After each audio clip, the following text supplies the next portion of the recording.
Dear friends, क्या आप बता सकते हैं एबीसी का क्या मतलब होता है? कंफ्यूज्ड? क्या आपको लगता है कि एबीसी का कोई मतलब नहीं है? लेकिन एबीसी का मतलब तो होता है। जी हाँ दोस्तों, यही तो है इडियम और फ्रेजेस का कमाल। तो चलिए दोस्तों, मैं हूँ समीर सर, स्वागत करता हूँ आपका आपके अपने यूट्यूब चैनल इंग्लिश वाटिका पर। दोस्तों, पिछले वोकेबुलरी सेक्शन में हम लोगों ने इडियम और फ्रेज के पार्ट 2 देखे और उसी दौर को कंटिन्यू करते हुए हम लोग आज इडियम और फ्रेजेस का पार्ट 3 देखेंगे। तो जी दोस्तों, आइए शुरू करते हैं आज का topic idiom and phrases part 3। जी हाँ दोस्तों, ये वोकेबुलरी सेक्शन का तीसरा पार्ट है जो आपके लिए बहुत ही इंटरेस्टिंग होने जा रहा है और आप लोग आज फिर नए 10 इडियम्स और फ्रेजेस सीखेंगे। तो आज का पहला इडियम और फ्रेज वही है जो मैंने आपसे शुरू में पूछा था। जी हाँ दोस्त, ए बी सी। आज का पहला इडियम ए बी सी है। दोस्तों, इस ए बी सी का मीनिंग जो होता है वो होता है बेसिक नॉलेज, यानी प्राथमिक ज्ञान या प्रारंभिक ज्ञान, या यूँ कह सकते हैं कोई भी शुरुआती ज्ञान। जैसे हम लोग अगर किसी काम को सीख रहे होते हैं तो जो शुरुआत में हम लोग उसके बारे में नॉलेज रखते हैं उसी को एबीसी कहते हैं। तो एबीसी एक फ्रेज है या तो कहे कि एक इडियम भी है। तो दोस्तों, है ना इंटरेस्टिंग? तो इसका यूज़ हम सेंटेंस में कैसे करेंगे? तो देखते हैं sentence. I don't know the ABC of cooking, यानी मुझे पकाने का एबीसी नहीं आता है, यानी मैं नहीं जानता हूँ कि पकाना का जो प्राथमिक ज्ञान है वो क्या होता है। तो हम लोग एबीसी का प्रयोग बेसिक नॉलेज के स्थान पर कर सकते हैं। जैसे I don't know the ABC of mathematics, ABC of swimming, ABC of knitting, यानी बहुत सारे ऐसे वर्क जिसके साथ अगर प्रारंभिक ज्ञान की बात हो, शुरुआती ज्ञान की बात हो, तो उसके जगह पर हम लोग एबीसी कह सकते हैं। आई होप आपको इंटरेस्टिंग लगा। चलिए बढ़ते हैं अपने अगले फ्रेज की तरफ जो है एन एप्पल ऑफ डिस्कॉर्ड। जी हाँ दोस्तों, ये फ्रेज बहुत ही फेमस फ्रेज है और ये कई बार एग्जाम्स में पूछे भी जा चुके हैं। दोस्तों, एन एप्पल ऑफ डिस्कॉर्ड का जो इंग्लिश मीनिंग होता है वो होता है रूट कॉज ऑफ एनीथिंग, मतलब झगड़े की जड़। दोस्तों, हर जगह, हर परिवार में, हर देश में कहीं ना कहीं कुछ ऐसा कॉज होता है जो एक क्वारल का कारण बनता है, एक झगड़े का कारण बनता है। तो उसके लिए हम लोग अगर इडियम यूज़ करना चाहते हैं तो एन एप्पल ऑफ डिस्कॉर्ड का प्रयोग कर सकते हैं। एग्जाम्पल से देखेंगे, Kashmir is an apple of Discord between India and Pakistan. ये तो सबको पता है दोस्तों कि भारत और पाकिस्तान के बीच जो झगड़े की जड़ है वो क्या है? कश्मीर है। तो आई होप आप लोगों ने समझ लिया एन एप्पल ऑफ डिस्कॉर्ड का मीनिंग क्या होता है? रूट कॉज ऑफ एनीथिंग, यानी झगड़े की जड़।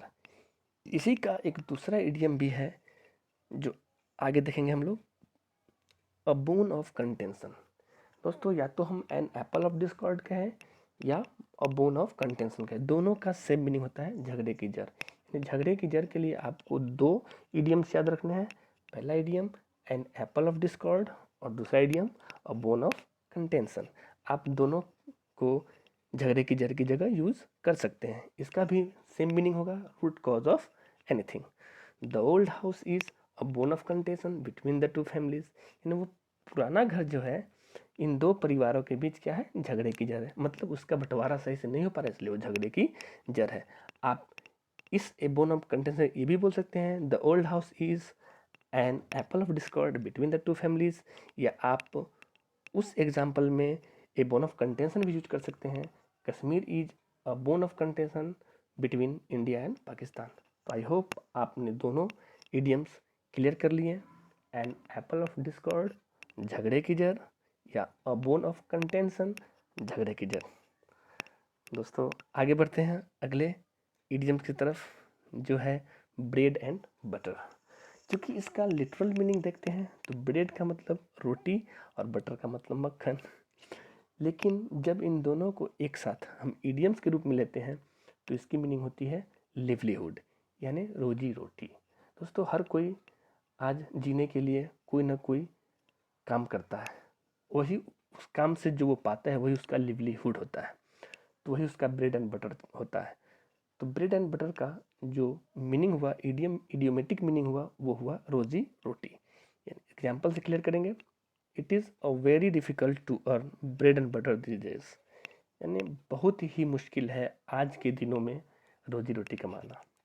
बात भी सही है मेरे दोस्त, क्योंकि बेरोजगारी इतनी बढ़ रही है कि रोजी रोटी कमाना मुश्किल हो गया। और ये पिछले 2 सालों से हम लोग एक पैंडेमिक से गुजर रहे हैं, जिसमें बहुत से लोग बेरोजगार हो चुके हैं। तो आज के दौर में लिवलीहुड कमाना, ब्रेड बटर कमाना काफ़ी मुश्किल हो गया है। आई होप आपने इस इडियम्स को भी क्लियर कर लिया। बढ़ते हैं अपने अगले इडियम की तरफ, जो है chips of the same block, एक ही थाली के चट्टे बट्टे। दोस्त कह सकते हैं, जब कोई व्यक्ति एक ही रैंक के हो, ऑफ द सेम रैंक, तो उसके जगह हम लोग chip off the same block use कर सकते हैं। इसको कभी कभी हिंदी मीनिंग चोर चोर मौसेरा भाई भी कहते हैं। मतलब जब कोई एक ही काम में सब मिल कर करे, जैसे तो उस काम में करने जितने भी लोग होते हैं सब एक ही रैंक के हो जाते हैं।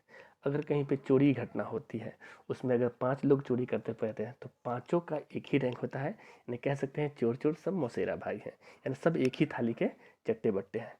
तो हम उस जगह पर chips of the same block use कर सकते हैं। जैसे एग्जाम्पल क्लियर करेंगे, all the leaders are chips of the same block. मतलब सभी नेता क्या है, एक ही थाली के चट्टे बट्टे। मतलब नेता की बातों पर विश्वास नहीं कर सकते हैं। जितने भी नेता होते हैं सब एक ही जैसे होते हैं, सब चोर चोर मौसेरे भाई होते हैं। आई थिंक आप समझ गए।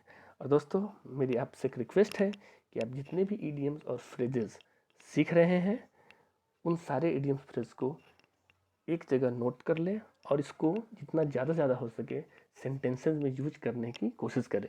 क्योंकि अगर आपके इंग्लिश स्पीकिंग को ज़्यादा लुसिड बनाना है, ज़्यादा अच्छा करना है, तो आपको अपने बातचीत के दौरान इन इडियम्स और फ्रेजेस का यूज़ करना होगा, जिससे आपकी जो बात करने की एक्टिविटी होगी बहुत ही अच्छी होगी और वो आपकी स्टैंडर्ड इंग्लिश होगी।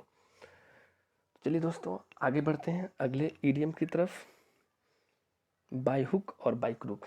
ये इडियम भी बहुत यूज़ होने वाले इडियम्स हैं कि हिंदी जैसे तैसे भी, बाई ऑल मीन्स, यानी किसी भी प्रकार से, जैसे तैसे भी। जब हम किसी खास मुसीबत में होते हैं या कोई खास चीज़ जरूरत होती है और उस सिचुएशन में हम चाहते हैं कोई चीज़ हमको मिले, तो हम चाहते हैं जैसे तैसे भी वो चीज़ हमें मिल जाए।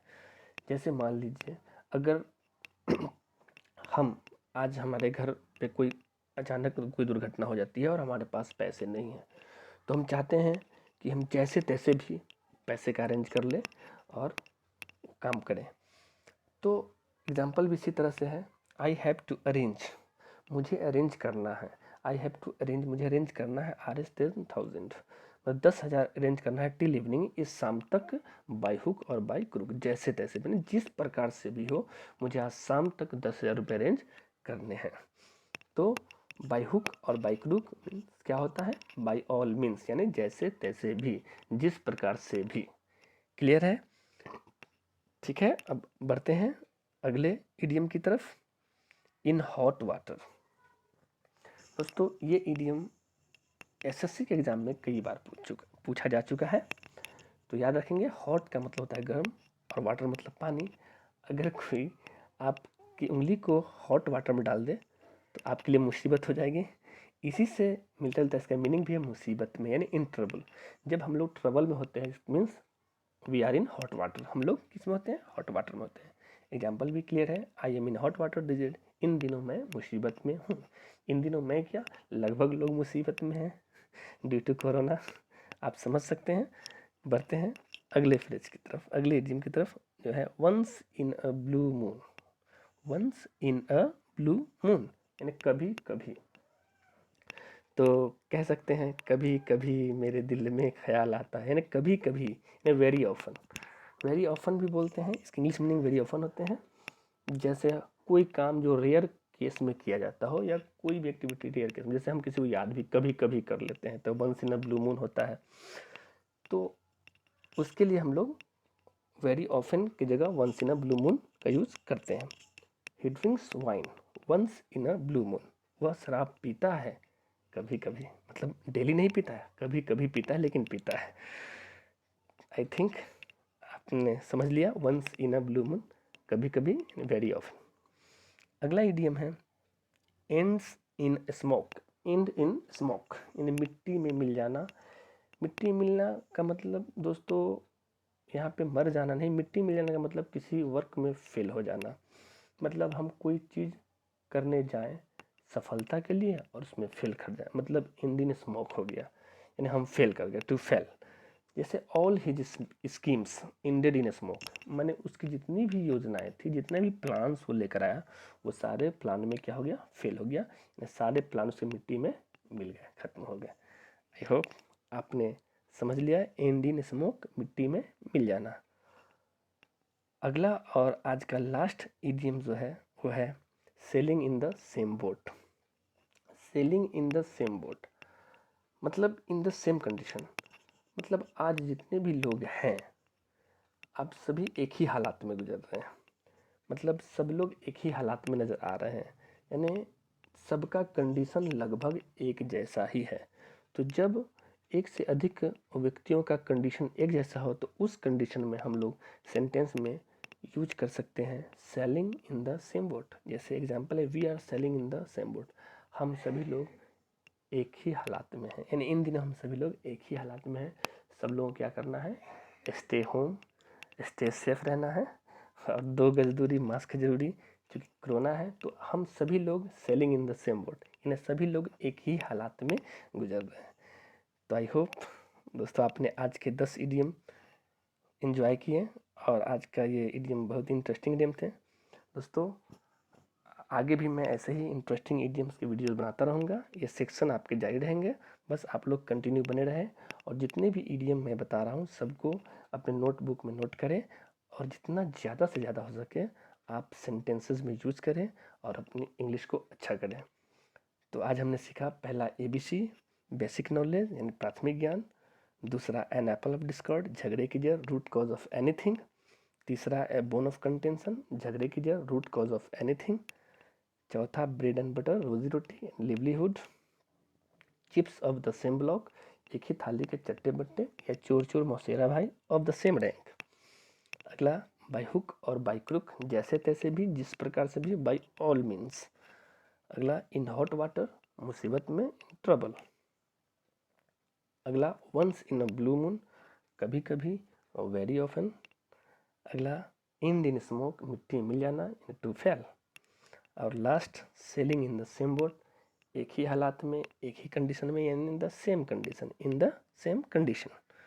Thanks for watching the video, emotionally your Sameer sir. और फिर से वही, अगर आपको पसंद आया वीडियो तो प्लीज़ शेयर ज़रूर करें और दोस्तों को भी बताएं और सीखें। ऐसे ही इंटरेस्टिंग वीडियो के लिए बने रहिए हमारे साथ। फिर मिलते हैं, तब तक के लिए bye, have a nice day, thank you.